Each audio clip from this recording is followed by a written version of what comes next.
Hello, everyone. God bless you. Peace be with you. Great to be with you today. In this episode, we are interviewing Emily Mentok, who is one of the founders of a great new resource called Real and True. This is a video animation of the Catechism, which is something the church really, really needs right now. And I can't say enough how excited I am about this resource. So I'm just going to stop talking right here and jump right in because you are really going to enjoy hearing about this. And I'd also encourage you to go over to realtrue.org, check out what they have, and share it with some of your friends, especially those who might be curious about the Catholic faith. So thanks for joining us again, and let's start. Hello, friends, and welcome back to Being and Making Disciples for one more episode in season 2. It's awesome to have you here with us. And Justin is joining me, and also with us is a great guest, Emily Mentok from Real and True. So, Emily, thanks so much for being here today. Thanks for having me, Dan and Justin. It's such an honor to meet you guys. Likewise. So, tell us a little bit about yourself and about Real and True. Thanks. Yeah. So I'm a co-founder of Real and True. I have two partners on this project, Edmundo Reyes and Edmund Mitchell, who I'm actually filling in for tonight. And also, we are generously supported by our Sunday visitors, so they're a full-on partner with us as well for this project. And Real and True is a new project. At the time of recording this, it hasn't quite gone public yet, but if this comes out after September 7th, it will be. And it's a new project around the Catechism with a goal to really, retransform what is in the Catechism, the book that we all know what it is. We probably have one on our shelves, but to kind of break that open through captivating, relevant, and beautiful video content created with young adults in mind. So we're really excited to launch that with the support of a lot of different partners and start to bring the Catechism to life again for the modern world. That was when I saw some of the preview videos, the first thing that came to mind was you're making the Catechism come alive. So how did that idea come about? Who started it? Who approached who?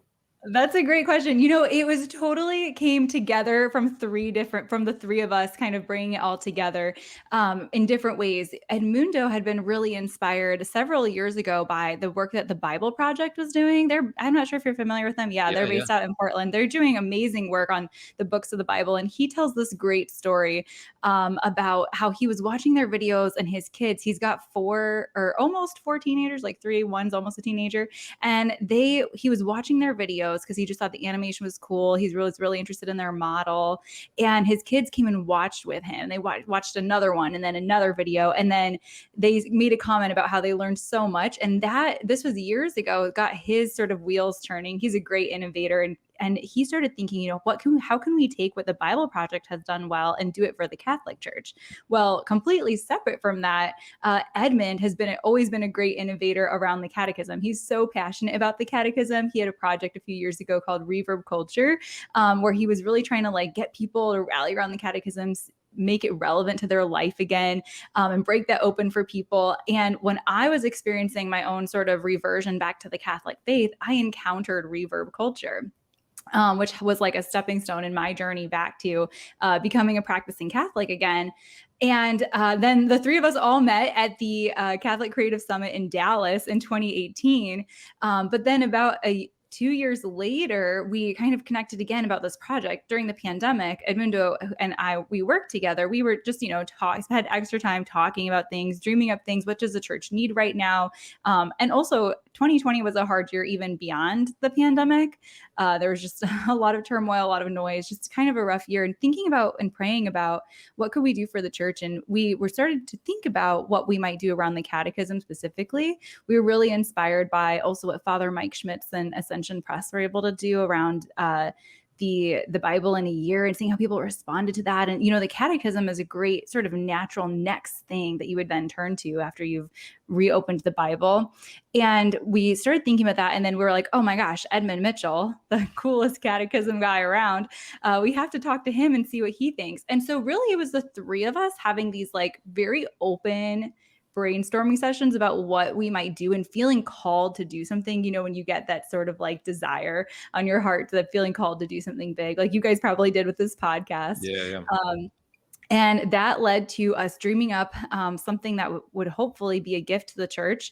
And we took that idea to our Sunday visitor and said, hey, we're thinking about doing something like this. We have this dream, we have this vision. What do you guys think? And they were like, oh, they totally understood what we were pitching, added some of their own things into it. Because of course, OSV has a long history of producing great catechetical resources.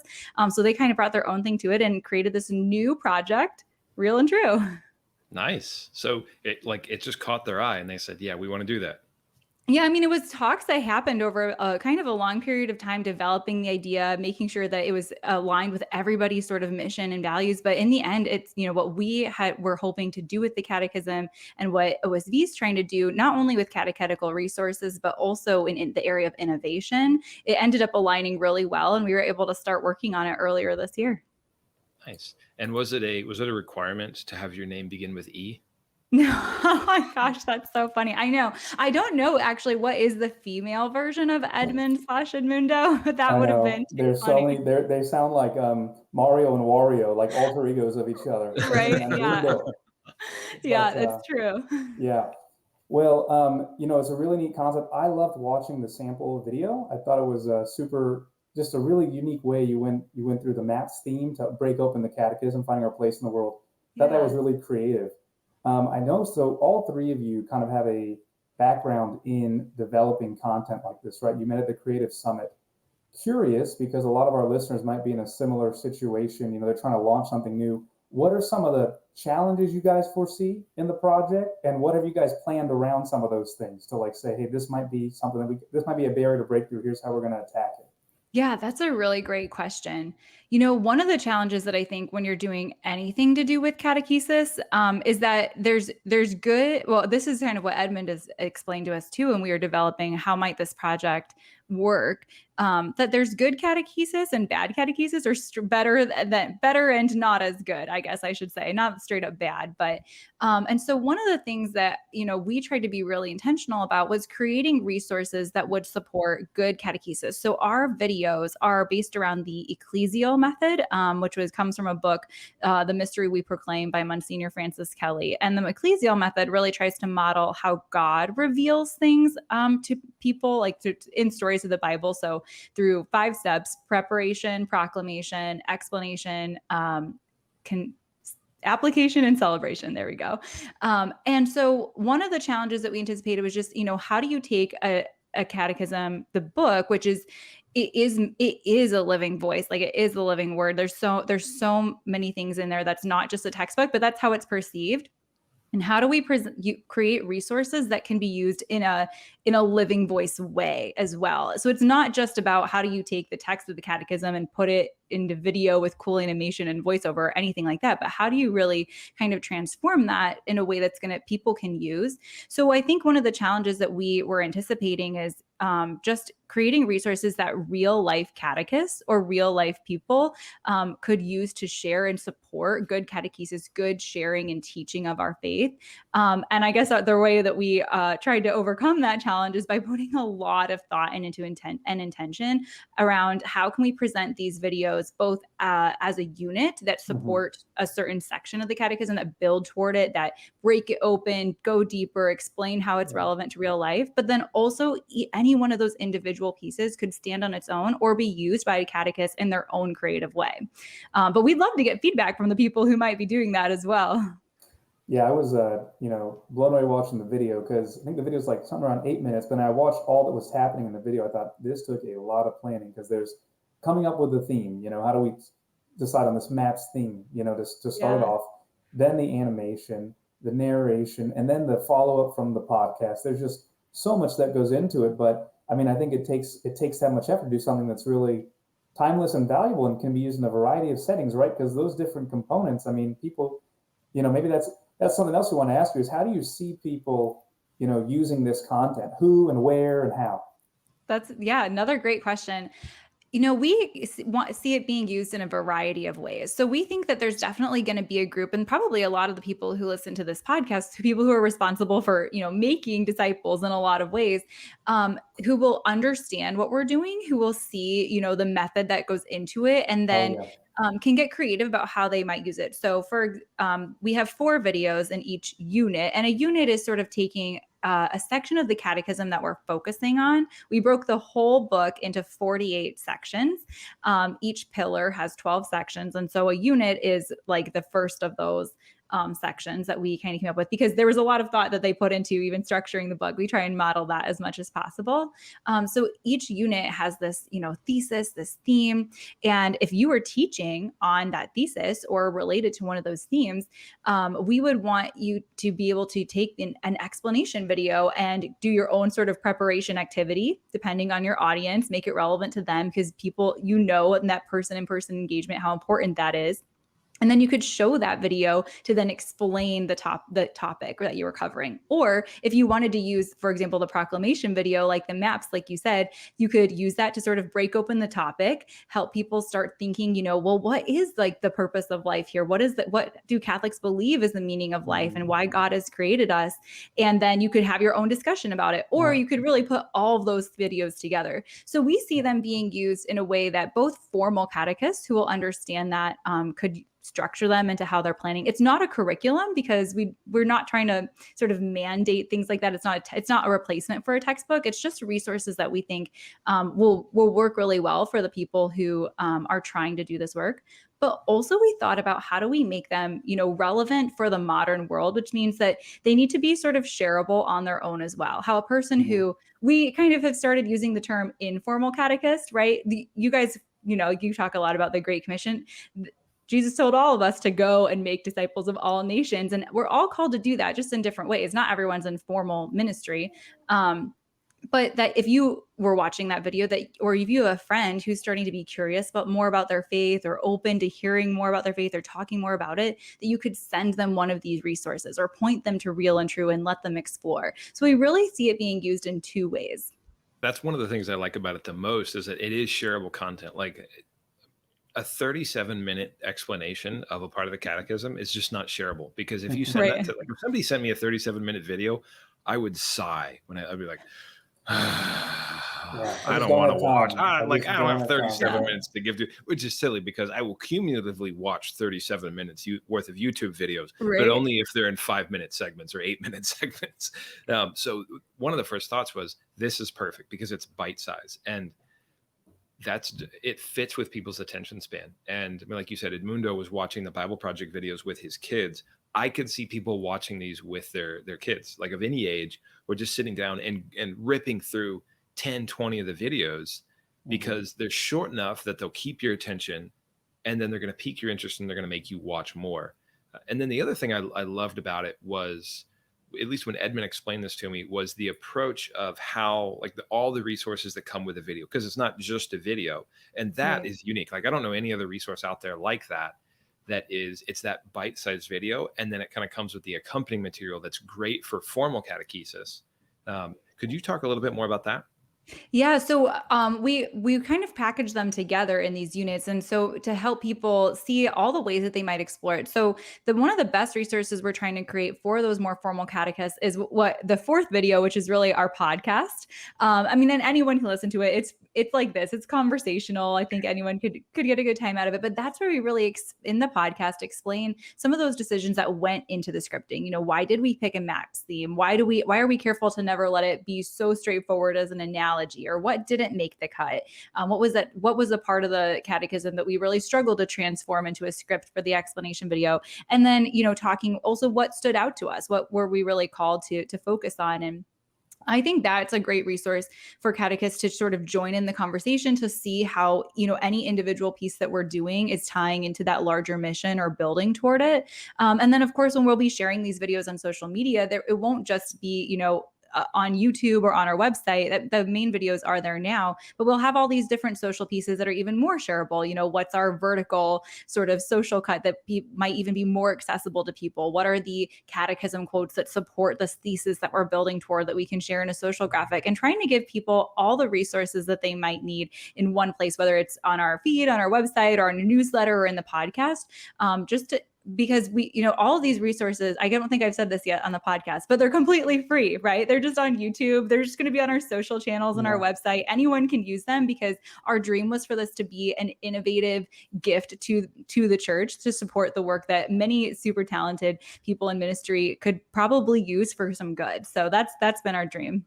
We should have started with that. The first word of the podcast should have just been free. We promise we'll put that out there when we do the promotion. It'll just be like free. Definitely. Great resource for catechism. So, one of the other things this came to mind, if you read the introduction to the catechism, it says this catechism is intended to be used to inspire and form local catechisms. And I remember one of the first books I came across where somebody actually did that was Peter Kraft took the catechism and kind of condensed it and made his own catechism. But it was still a book. And let's be honest, people don't read books as much as they watch videos. You did that exact same thing, except in the most digestible form of media, which is you're doing exactly what the church wanted, exactly the way the world needs it, which is brilliant. Oh, it just means so much that you kind of get what we're trying to do. And it's not meant to be an exact translation. It's not meant to replace the book by any means, but it is meant to be, how do we represent this to the modern world in a way that's going to help everyday 22-year-olds actually want to go and then eventually pick up the book. Another big part of my faith journey was coming back to the church, was listening to Bishop Barron's homilies. This is back in the day. And he always ends every single homily podcast by saying something like, friends, pick up your Bibles this week. He never just lets you listen to the homily and be done with it and walk away being like, oh, I understand scripture now. He's always adding that call to action to then go back to the Bible. And we hope that this inspires people to do the same thing with the catechism. That what we're presenting is helping breaking it open, but then also hopefully making it less intimidating, making it feel like that living voice again, this echo of our faith that's being handed down, and then feel so real that then they go back equipped to pick up that book and turn to it for whatever they may need. So that's definitely been a big part of what we're trying to do. Yeah. Well, again, it's what the church asked us to do. So you stepped into a void, which is perfect. But I'm sorry, go ahead, Justin.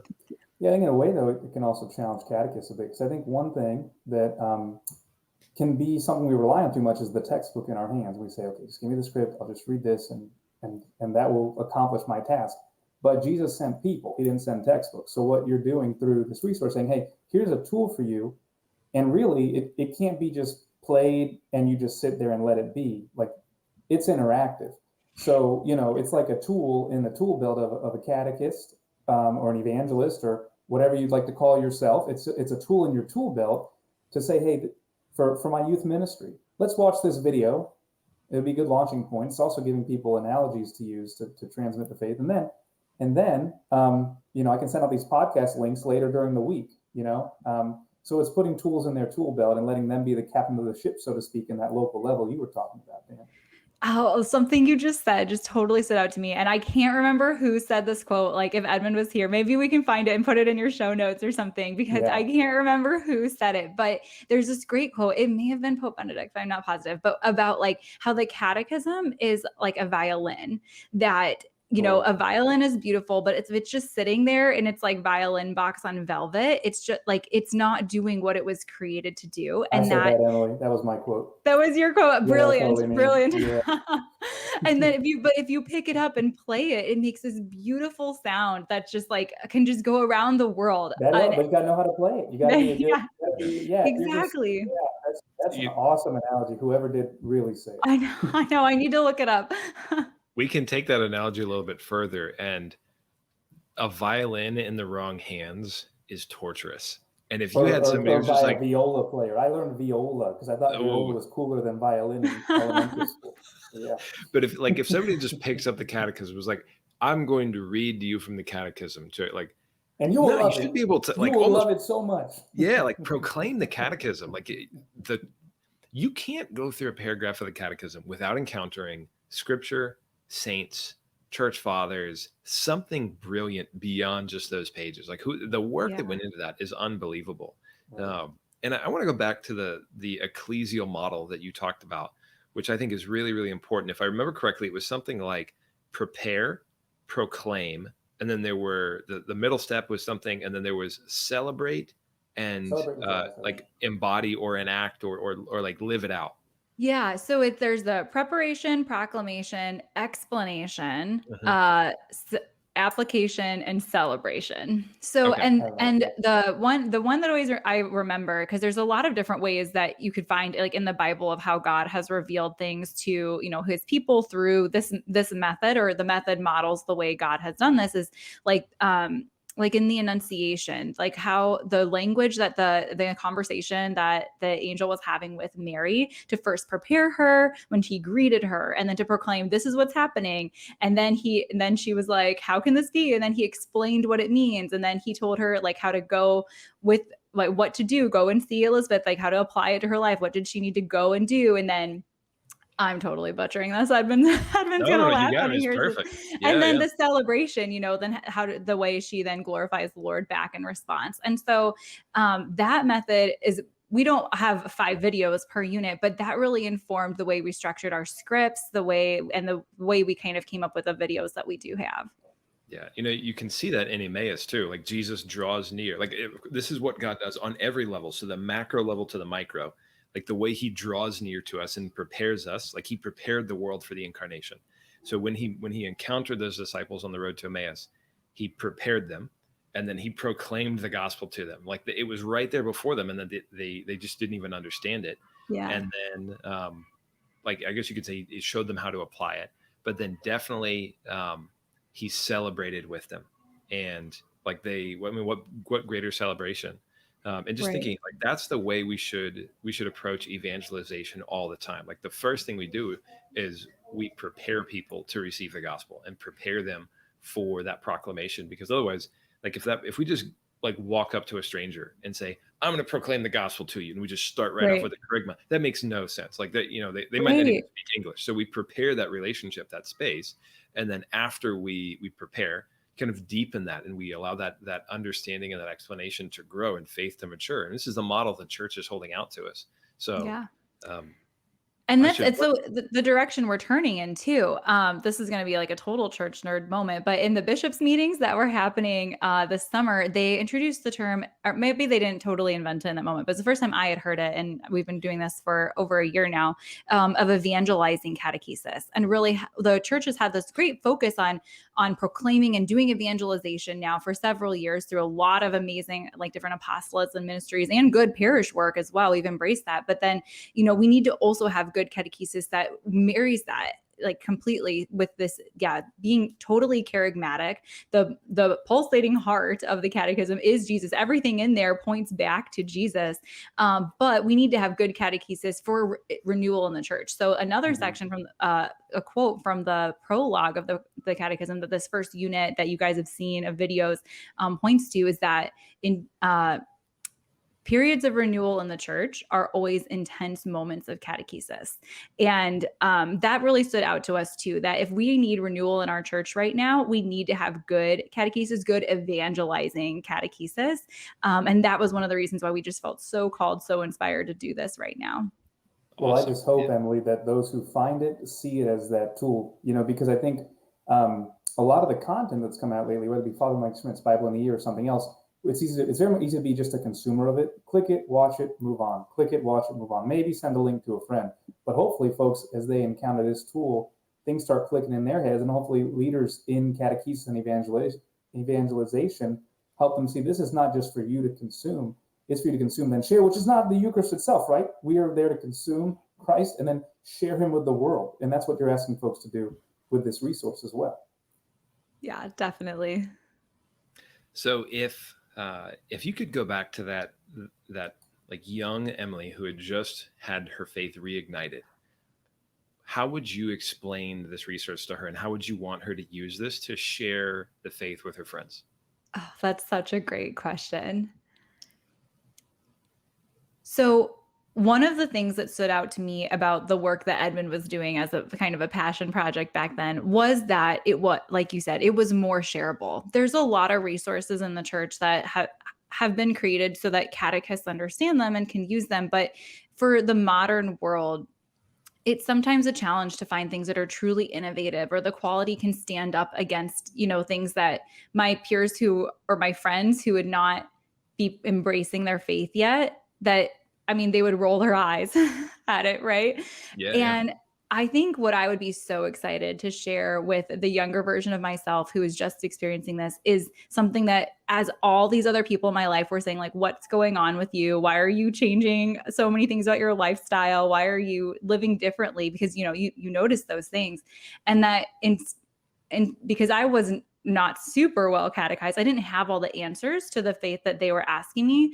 And man, I would have loved to have a resource like this where I could either find those answers, hear those answers in the language that was similar to what I used on an everyday basis, but then also something that I could share with them to help them understand why this was so important to me, why I was going through what I was going through, why I was completely changing my life in response to that. Other than being, it's kind of like when you're in love, right? Or you're falling in love and it's hard to explain. And you're just like, no, this is just how I feel. I know it's right because you're in it in the moment. Yeah. And I did find a few things, right? Of course, there's people who've been doing innovative. I don't want to claim we've like invented innovation in church ministry by any means, but yeah, I would have been really excited to share that. Especially, I think that some of the proclamation videos or the connection videos that are just intended to be accessible to people who are maybe curious or open to their faith but haven't embraced it yet, which is definitely where I would have been in those early days. Yeah. Well, I think you're not far off from inventing innovation. There's not, No, that's just, no. like as an organization that loves tradition so much, it's this tough balance of, okay, we want to be innovative, but we don't want to innovate because we love the way we do things so much. So That's true. it's needed. I think the only other resource that I think is comparable to this and similar is what the Thomistic Institute is doing with Aquinas 101. But even Yeah. that is, it's just in a different vein. I mean, they're illuminating some of the more like the philosophical tradition of the church, and especially the thought of St. Thomas. But the catechism is just fundamental for sharing the faith. And that's why I think this is so important. And Yeah. the style of video, we should stop and do a call to action. As much as you love this podcast, you should go over to realandtrue.org. Realtrue.org. Yeah, Real True. Yeah. realtrue.org. Yeah. Realtrue.org. Thank you. Yeah. So no, and just realtrue.org to check out some of these videos because they're really, really great. So by the time you're hearing this, Real and True is going to be live. So realtrue.org, just to check out what they're doing and like share something, like find your favorite video, maybe look for your favorite part of the catechism that you can see listed on there and share it with some friends, like send it to somebody or put it on social media just to say, hey, check this out. See how good of a job they did with the animation and with the writing and with explaining this and making the catechism come alive.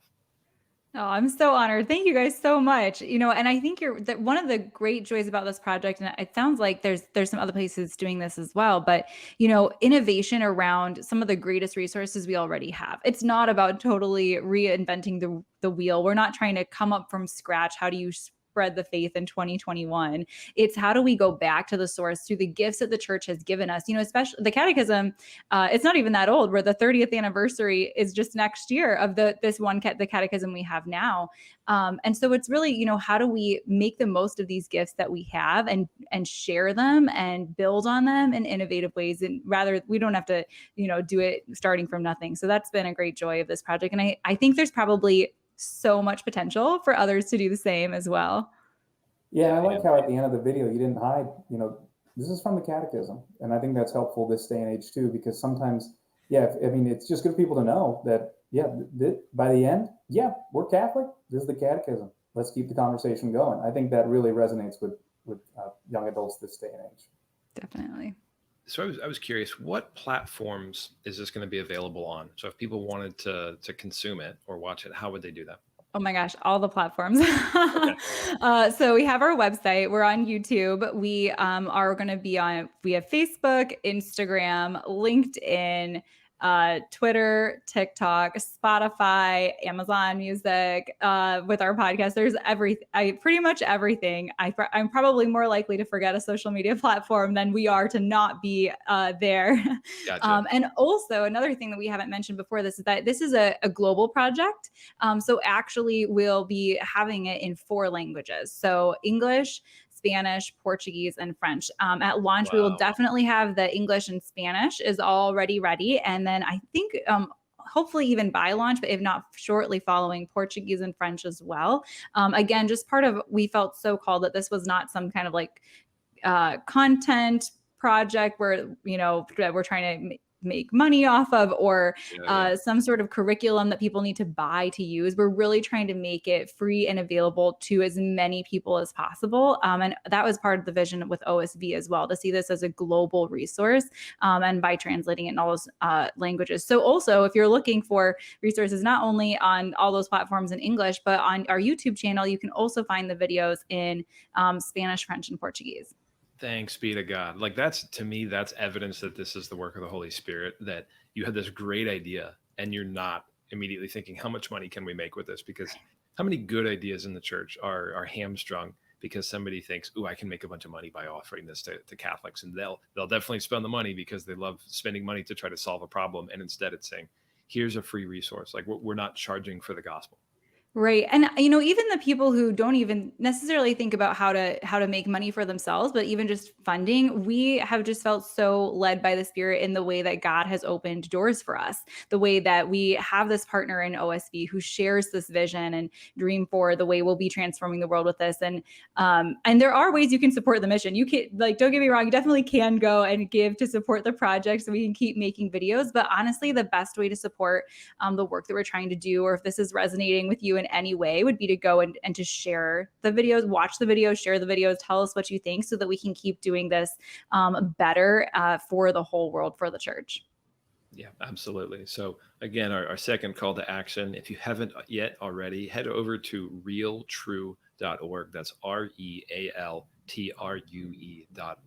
Check out the videos and just find some to share with the people you love or the people who you think would be really interested to see a project of this quality coming forth from the church, and just dive into that content that the Catechism has there for us to enrich our faith and explain the mysteries, but is locked away in a book that now this awesome team is bringing to us in video format. Oh, thanks so much, Dan. And thanks, Justin, for having me. You guys, it's such a great joy to see you kind of see the vision we have and to hear your support for it. And I'm really grateful to be here on this podcast and to meet you guys and to help get the word out about what we're trying to do. Absolutely. Well, it's our pleasure. Thank you so much. We're really excited to see this, because we work in ministry. We know that this is valuable for the work we do. And I want to share it with the people that I support, just so that they have one more great arrow in their quiver. So thank you, and thank Edmundo, and thank Edmund for just the time tonight, and for trusting in the Lord with this project and stepping out there to do something awesome for God.